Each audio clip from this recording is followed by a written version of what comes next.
Bonjour, bienvenue dans cette nouvelle émission. Que ce soit de votre café du matin en passant par les applications que vous consultez sur vos smartphones ou encore vos loisirs, les sciences font partie de notre quotidien. Ici au Labo 4, nous vous proposons de les décrypter afin de vous faire découvrir des applications inattendues. Bonjour Arnaud. Bonjour Julie. Bonjour à toutes et tous. Labo 4, c'est l'émission qui vous ouvre les portes des laboratoires de l'Université de Liège et qui explique ce que réalisent les chercheurs et les chercheuses afin de répondre aux questions de société qui vous intéressent, qui vous concernent dans votre vie de tous les jours. Alors pour notre premier numéro, nous avons choisi un sujet omniprésent dans l'actualité depuis des mois et même depuis des années, les per- et polyfluoroalkylés. Je l'ai bien dit, Julie ? Bravo Arnaud. Que vous connaissez certainement mieux sous leur acronyme, les fameux PFAS. Alors, que sont les PFAS ? Comment sont-ils utilisés ? Comment pouvons-nous les éliminer ? Fanny Dehé s'est rendue dans un des laboratoires de l'Université de Liège, situé sur le campus de Gembloux. PFAS, PFAS. Alors, c'est un acronyme dont on entend beaucoup parler ces derniers mois, sans jamais vraiment savoir ce que ça veut dire. Et c'est grâce à Aurore Richel qu'on va en savoir un peu plus. Aurore, bonjour. Bonjour. PFAS, PFAS, déjà, comment est-ce qu'on doit dire ? Alors, moi, je dirais PFAS parce que c'est un acronyme qui nous vient de la langue anglaise. C'est une très vaste gamme de familles de molécules.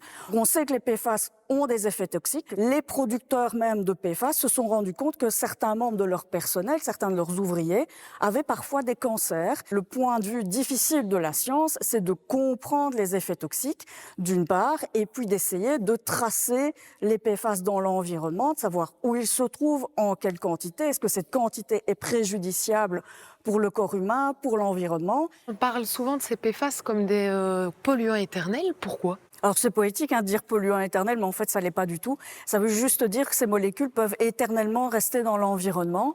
Et ça tient du fait que ces molécules, elles contiennent du carbone, mais aussi des atomes de fluor, et que ces atomes de fluor sont attachés aux atomes de carbone. Alors ce que l'on fait ici dans le laboratoire, c'est plutôt mettre en place des systèmes pour venir filtrer les eaux usées et donc éliminer ces fameux polluants éternels que l'on retrouve notamment dans les eaux de distribution. Et donc ce que l'on va faire, c'est venir extraire certaines molécules que l'on retrouve dans des matières végétales. Alors ça peut être du hêtre, ça peut être du peuplier, ça peut être des pailles de céréales par exemple. Et ces fameuses molécules, on va les transformer par des procédés chimiques ou mécaniques pour en faire ce genre de choses. Donc une petite poudre noire qui ressemble un peu à du charbon actif. Et c'est ça qui va nous permettre de mettre en place des systèmes de filtration qui vont être capables de capter certains PFAS. L'idée, c'est de mettre en place des cartouches de filtration que l'on pourra avoir à domicile et qui nous permettraient de filtrer ces fameuses molécules problématiques. Et donc c'est quelque chose qui est extrêmement vaste comme problématique et ça demande beaucoup d'efforts de recherche. Merci beaucoup, Madame Richel. Alors, on a bien fait le tour de la question de base, mais justement, ces efforts de recherche, on va voir en quoi ça consiste juste après. Alors nous accueillons sur notre plateau deux professeurs de l'Université de Liège. La première, vous venez de la découvrir dans le reportage, Aurore Richel. Aurore Richel, bonjour. Bonjour. Vous êtes professeur de chimie verte et spécialisé dans les ressources renouvelables. C'est exact. Nous accueillons également Gauthier Epp. Bonjour. Bonjour. Vous êtes également professeur de chimie, mais vous êtes plus spécialisé dans le domaine de la chimie analytique. Est-ce qu'on peut dire que c'est la chimie qui analyse les composants ? Oui, tout à fait. Alors Aurore, pourquoi est-ce que les fameux PFAS ont eu tellement de succès au début et comment est-ce qu'on les a impliqués dans les fabrications de certains produits que nous allons décrire ?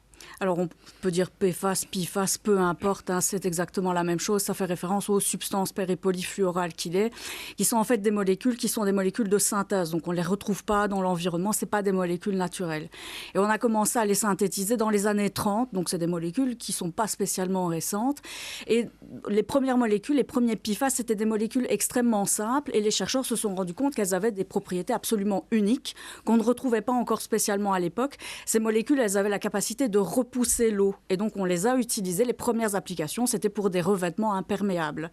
Et puis, les scientifiques qui ont de l'imagination ont commencé à construire des molécules de plus en plus complexes, avec des propriétés de plus en plus uniques. On retrouve des PFAS qui ont des propriétés, par exemple, repoussantes de graisse. Donc, on va les utiliser pour des emballages, pour repousser la graisse sur des emballages en papier, par exemple.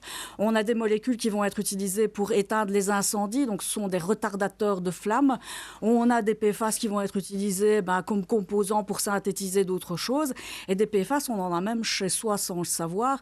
On a tous des ustensiles de cuisine en téflon qui sont ces fameuses aussi substances polyfluoroalkylées qui nous intéressent. Donc le champ d'application est vraiment très très large. Il est extrêmement large, donc ça va des cosmétiques aux produits de l'électronique, aux tissus textiles, emballages, donc il y en a absolument partout. Et des PFAS, pour le moment, il y en a plusieurs dizaines de milliers qui sont recensés. Ils ne sont pas tous commercialisés, utilisés en industrie, mais on voit que le champ des possibles en termes de PFAS, il est extrêmement, extrêmement large. Alors Gauthier, en fait, on vient de l'entendre de la part d'Aurore, on a beaucoup parlé des PFAS dans l'eau, de leur présence dans l'eau. Comme Aurore vient de le dire, il y a eu des présences finalement dans beaucoup d'éléments de notre vie quotidienne. Pourquoi est-ce que ces éléments n'ont jamais été abordés en fait ? Donc, ces PFAS, en fait, on les retrouve en effet dans ce que vous venez d'évoquer, mais ça vient de la synthèse de l'homme principalement. Le fluor est un élément abondant sur Terre, mais il se trouve principalement sous forme inorganique. Et donc, à partir de là, ils ont des propriétés physico-chimiques très variables. Et donc, certains sont volatiles. Et donc, à partir de composés volatiles, la voie préférentielle, c'est un transport dans l'atmosphère. Certains sont un peu moins volatiles, mais alors ils vont s'absorber sur des particules. Et donc là, c'est ce qu'on appelle l'effet sauterelle. Donc ils vont s'absorber et puis après, via des aérosols, repartir en phase gazeuse et puis se réabsorber, etc. C'est un transport à longue distance. Certaines de ces molécules sont solubles dans l'eau et donc vont être transportés dans les cours d'eau et puis qui vont se jeter dans les mers et les océans. Donc on a une pollution également du milieu marin. Et puis également, certaines ont des propriétés plutôt lipophiles, donc elles aiment bien les matières grasses et peuvent se bioaccumuler. Et donc, toutes ces pollutions qu'on va retrouver dans les différents compartiments de l'environnement, on a aussi une problématique qui est liée à l'accumulation dans la chaîne alimentaire. Et donc, au-delà de l'eau, également, on peut retrouver ces substances dans les poissons, les mollusques, les fruits de mer, dans une moindre mesure, les viandes, le lait également. Et donc là, on doit à la fois mettre en place des réglementations au niveau de l'eau, mais également, il y a des réglementations qui sont mises en place dans les denrées alimentaires. Et Aurore, pouvez-vous revenir sur le parcours justement que Gauthier vient d'aborder ? Comment ces molécules se retrouvent-elles finalement omniprésentes dans notre environnement ? Donc, l'eau, mais d'autres choses. Alors, Gauthier l'a déjà évoqué, ça peut se retrouver dans toutes les cloisons de l'environnement et ça vient de plusieurs faits différents. On peut avoir des rejets industriels, c'est-à-dire des entreprises qui, à un moment donné, ont un accident et une pollution et des PFAS vont se retrouver dans l'environnement. Ça va percoler sur les sols, ça va infiltrer les nappes phréatiques. Donc ça, c'est le premier type de source ou d'entrée, de point d'entrée des PFAS dans l'environnement. Et puis, il y a aussi tout ce qui relève de la consommation. On l'a vu, des PFAS, on en a chez nous. Quand on lave des textiles imperméables, par exemple, il y a des petits débris, des petites fibres qui vont se retrouver dans l'eau. C'est la même chose quand on lave nos ustensiles de cuisine, ou si on les gratte un petit peu à un moment donné pendant le lavage, ça va se retrouver dans l'eau. Et puis ça peut se retrouver aussi dans notre organisme, si on mange ou on cuisine dans des revêtements qui sont un petit peu altérés, on va se retrouver à gérer des petites particules de PFAS. Donc on voit les modes de dissémination des PFAS dans l'environnement, ils sont complexes, ils viennent de plein de sources différentes. Et ce qu'il faut aussi comprendre, c'est que parfois, entre le point d'émission des PFAS et l'endroit où on va les détecter, il peut y avoir des centaines de kilomètres. Pour l'anecdote, on a déjà retrouvé des PFAS dans des zones reculées de l'Arctique, là où il n'y a pas d'industrie, il n'y a pas âme qui vive, ce qui montre en fait que la problématique, elle est extrêmement complexe. Les PFAS, ça voyage. Donc ce n'est pas parce qu'on les interdit quelque part que forcément, à 100 km de là, on ne va plus retrouver de traces de molécules. Et ce qui est inquiétant aussi, c'est, comme vous l'avez évoqué, le caractère polluant éternel, persistant. Qu'est-ce qui rend en fait leur élimination si difficile ? Alors, Gauthier l'a expliqué, il y a des différences de propriétés entre les différentes molécules. Il y en a qui sont volatiles, il y a des molécules qui sont donc des gaz, il y a des molécules qui sont plutôt des solides, d'autres des liquides. Donc, elles ne se comportent pas de la même manière. Il y a des molécules qui vont être solubles dans l'eau, d'autres qui ne vont pas être solubles dans l'eau, ce qui rend la mise en place d'outils de traitement unique, utopique. Donc il faut un outil de traitement spécifique par molécule. Et en fait, le caractère éternel de ces polluants, il vient surtout de la présence de l'atome de fluor qui est attaché aux atomes de carbone. Et les liaisons carbone-fluor en matière de chimie, ça figure parmi les liaisons les plus stables. Donc ça veut dire qu'elles résistent au rayonnement UV. Donc on ne sait pas traiter par exemple un échantillon contaminé avec des UV pour détruire ces molécules. Ça va rester dans l'échantillon. Ça résiste aussi aux acides, ça va résister aux températures. C'est même pour ça que ces molécules sont utilisées dans les extincteurs. Et donc, ce qui rend le caractère éternel de ces molécules, c'est justement ça, c'est leur stabilité chimique qui en a fait quand même leur avantage pendant de très nombreuses années. Alors, évidemment, c'est enfoncer une porte ouverte.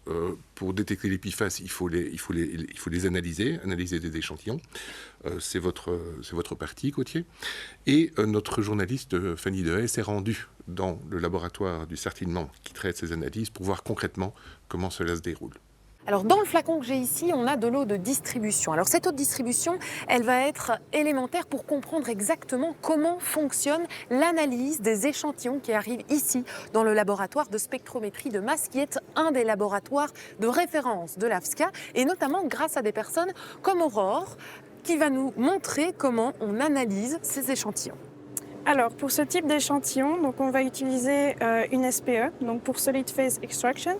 Aurore ajoute à notre échantillon une solution standard qui permettra de quantifier réellement la teneur en PFAS. De l'échantillon qu'on vous a donné, on a en haut vraiment gardé ce qu'on va analyser, si je comprends bien. Et dans l'aquarium, on a l'eau qui nous intéresse. Oui, c'est ça. Et donc maintenant, tous les PFAS sont concentrés sur cette partie-ci. Et nous, notre but, ça va être de les récupérer. Donc pour ça, on doit utiliser un solvant adéquat. Et donc tout va être contenu au final et sec dans le fond du flacon. On est arrivé donc avec ce flacon et voici l'échantillon qui en ressort, l'échantillon qu'on va analyser dans le laboratoire qui est juste ici à droite. Attention à vos oreilles. Je vous rends ceci. Merci. Et maintenant, on va passer alors à l'analyse qui va s'effectuer sur ce qu'on appelle un spectromètre de masse. Des spectromètres bruyants qui vont séparer les composés de l'échantillon, puis calculer leur quantité. Je vous montre l'exemple d'un PFAS qui est le PFOA. On a la trace en orange ici qui est le fameux standard marqué que Aurore a rajouté au tout début de l'étape. Et puis vous avez la petite trace ici en dessous, ce qui est sous le libellé 1, qui est en fait la quantité de PFOA qui se trouvait dans l'échantillon que vous m'avez donné. Donc là, je rassure tout de suite, on est sur des quantités extrêmement faibles.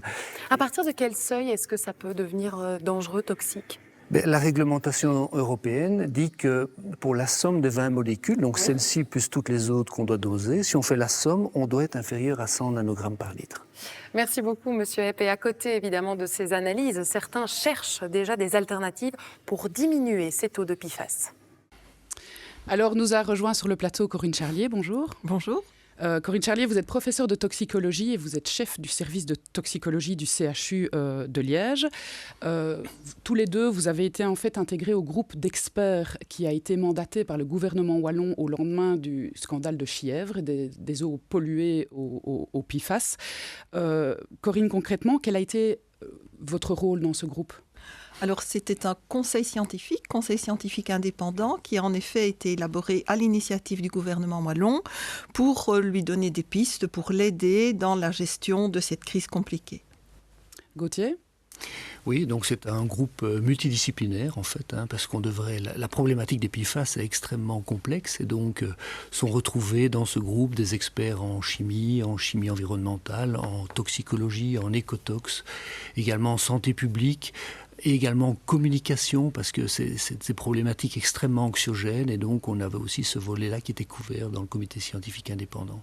Alors on entend contamination égale risque pour la santé. Corinne Charlier, ici, comment ça se traduit en fait, une intoxication au PFAS, si on peut parler ? Alors on ne peut pas vraiment parler d'intoxication. Ici, on va utiliser le mot contamination, comme c'est le cas pour les différents polluants de l'environnement. Une intoxication, c'est plutôt aigu. Ici, on est vraiment dans une imprégnation chronique, et cette imprégnation chronique va en fait augmenter la charge corporelle en PFAS. Et alors, ce qu'on a constaté dans les études scientifiques, c'est qu'il y a un lien entre cette contamination au PFAS et toute une série de pathologies qui relèvent de la perturbation endocrinienne. C'est-à-dire qu'on va avoir un dérèglement de l'axe métabolique avec une augmentation du cholestérol, une augmentation du diabète de type 2, des perturbations de l'axe neurologique, des retards dans la réponse immunitaire chez le jeune enfant. Enfin, toutes ces pathologies qu'on qualifie de perturbations endocriniennes peuvent être liées à cette contamination par les PFAS. Et puis, malheureusement, il y a 2 molécules dont on sait aujourd'hui qu'elles sont reconnues comme étant cancérogènes, donc le PFOA et le PFOS. C'est les 2 molécules pour lesquelles les connaissances sont les plus avancées aujourd'hui, les plus abouties aujourd'hui. Et malheureusement, ces 2-là, elles ont un caractère cancérogène. On est dans quelque chose d'équivalent à ce qu'on a connu avec le bisphénol A Alors c'est un très bon exemple. En fait, le bisphénol A, c'est également un perturbateur endocrinien. Et donc, on doit se prémunir des PFAS comme on l'a fait par rapport au bisphénol A et aux congénères d'ailleurs. On a parlé de l'épisode de Chièvre qui a été un peu un point de départ, en tout cas pour l'opinion publique, ici en Wallonie, en Belgique. Mais les PFAS, les méfaits, entre guillemets, des PFAS étaient déjà connus avant. Comment est-ce que ça a été traité ? Les premières préoccupations internationales datent du début des années 2000. En fait, aux États-Unis déjà, au début des années 2000, il y a eu quelques cas similaires à Chièvre, en fait, dans de l'eau potable contaminée. Et donc, les premières publications datent de cette époque-là.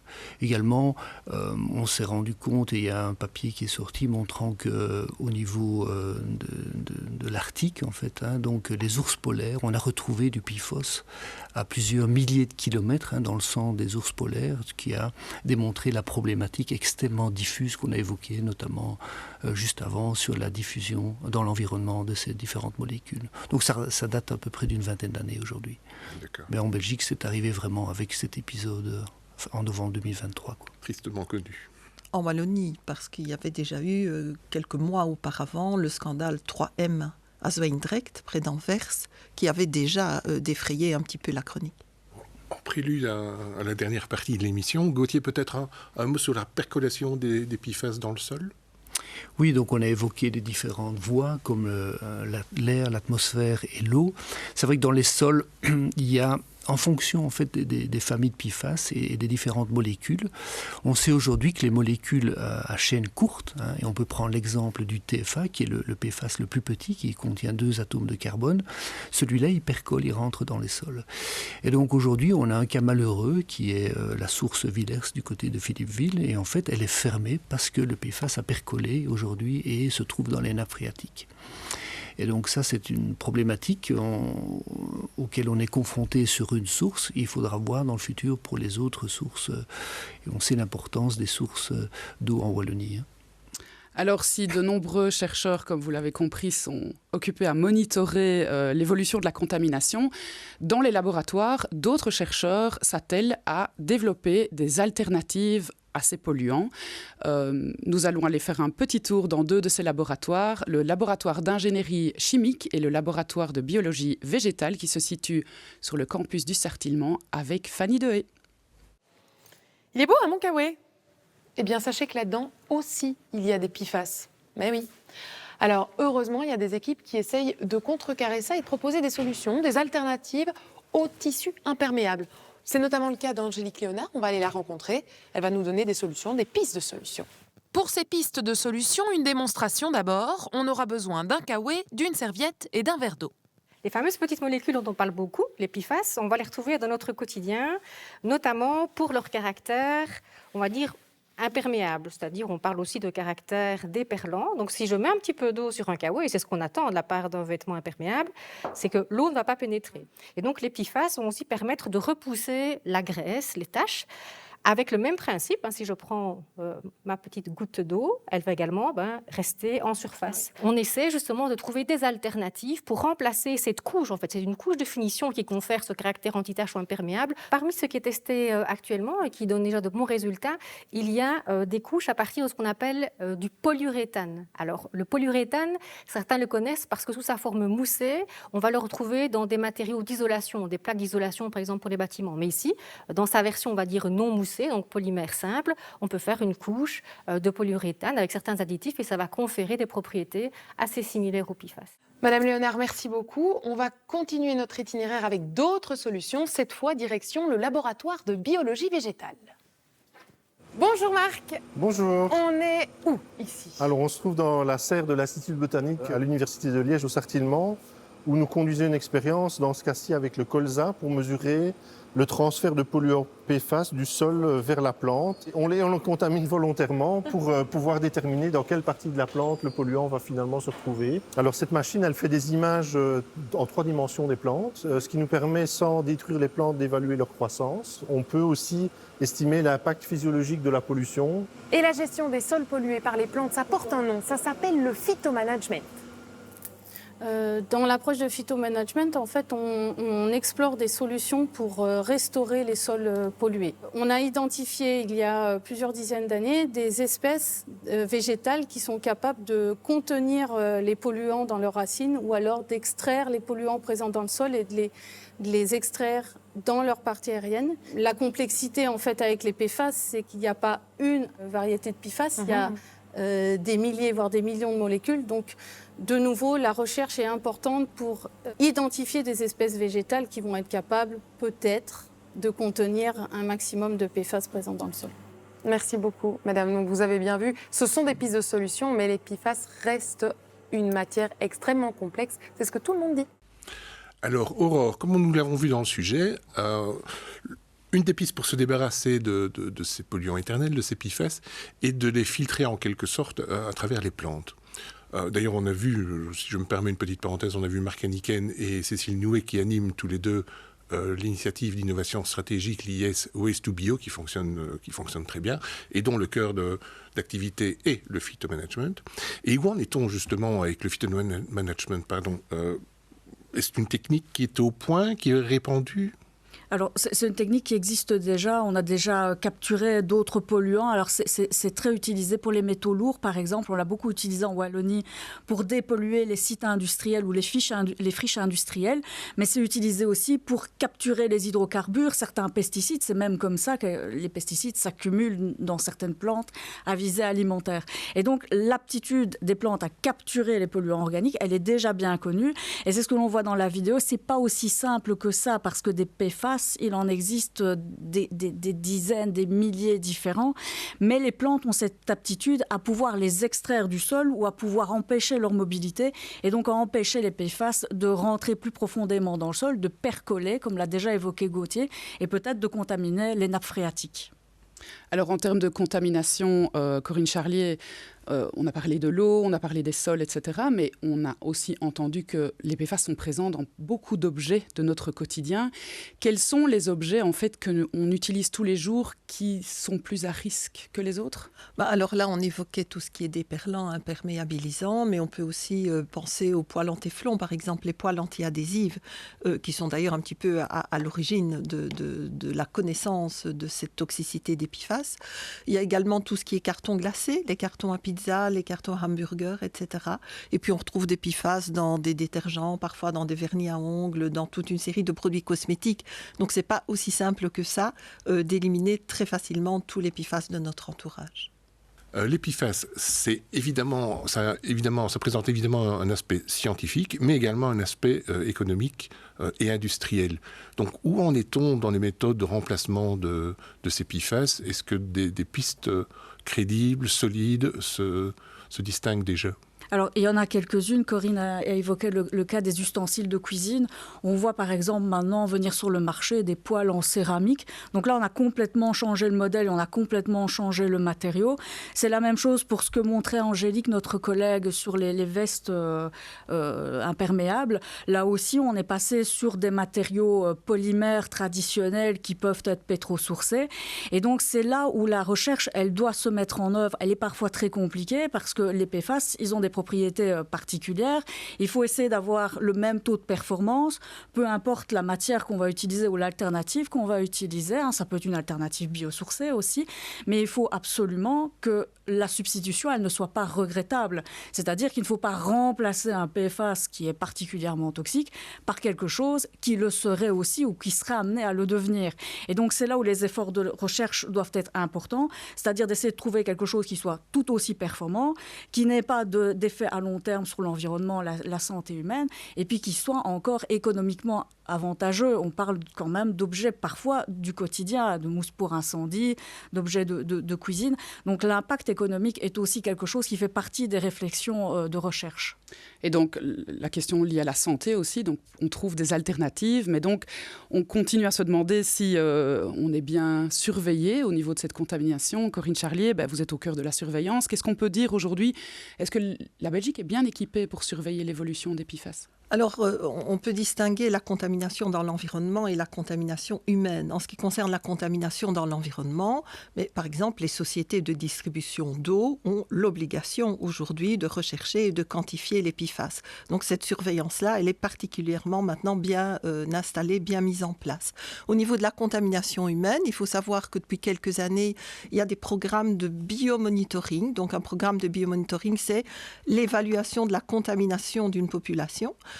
Au niveau européen, donc ça existe depuis plusieurs années. Il existe également des programmes de biomonitoring en Wallonie. Et il y a un programme de biomonitoring spécifique au PFAS en Wallonie.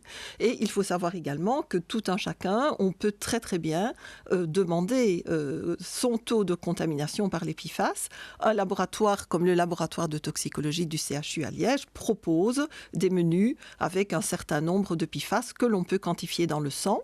Et à partir de là, on va pouvoir évaluer la contamination et comparer sa propre contamination aux normes que le Conseil scientifique indépendant que nous avons évoqué tout à l'heure avait établi. Et là, il faut savoir qu'il y a 2 ou 3 seuils. Et on va pouvoir se situer. Est-ce qu'on est fortement contaminé? Donc, est-ce qu'on doit changer quelque chose? Ou est-ce qu'on a un niveau de contamination qui est tout à fait bas? Auquel cas, il n'y a aucun souci. C'est un peu frustrant parce qu'on arrive au terme de cette première émission, alors qu'on aurait pu continuer à discourir sur les PFAS, je pense, pendant encore un certain temps. Il nous reste à remercier nos intervenants sur le plateau et dans les reportages.